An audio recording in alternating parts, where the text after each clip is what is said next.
ഞാനിപ്പോൾ അമൃത ആശുപത്രിയിൽ നിന്നാണ് സംസാരിക്കണത്. ഇതെൻ്റെ മോളാണ്. എൻ്റെ മോള് തലയിൽ ട്യൂമർ ബാധിച്ച് 4 മാസമായി. എൻ്റെ മോള് അമൃതയിൽ ചികിത്സയിലാണ്. 27 ലക്ഷം രൂപ എൻ്റെ മോക്കിപ്പോൾ ചിലവായി. ഞാനൊരു മരപ്പണിക്കാരനാണ്. എൻ്റെ ആധാരം വരെ പണയത്തിലിരിക്കുകയാണ്. എൻ്റെ മോളെ ചികിത്സിക്കാൻ എനിക്കിനി യാതൊരു ഗതിയുമില്ല. എൻ്റെ മോളെ നിങ്ങളുടെ വീട്ടിലൊരു കുഞ്ഞായിട്ട് കണ്ട് എൻ്റെ മോളെ സഹായിക്കണം. അപേക്ഷയാണ്. പ്രിയപ്പെട്ടവരെ നമസ്കാരം, ഞാൻ സുഷാമിലമ്പൂരാണ്.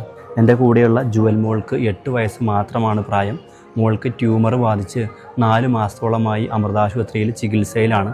ഇത്രയും നാളത്തെ ചികിത്സയ്ക്ക് 27 ലക്ഷത്തോളം രൂപയാണ് ഹോസ്പിറ്റലിൽ ബില്ലായത്. മരപ്പണിക്കാരനായ ഈ കുട്ടിയുടെ അച്ഛനെ കൊണ്ട് ഇന്ന് മോളുടെ ചികിത്സ മുന്നോട്ട് കൊണ്ടുപോകാൻ യാതൊരുവിധ നിവൃത്തിയുമില്ല. അതുകൊണ്ട് എൻ്റെ വീഡിയോ കണ്ടുകൊണ്ടിരിക്കുന്നവർ കഴിയുന്നൊരു സഹായം ഈ പൊന്നു മോളുടെ ചികിത്സയ്ക്കായിട്ട് ചെയ്തു കൊടുക്കണമെന്ന് വിനയപൂർവ്വം അഭ്യർത്ഥിക്കുകയാണ്.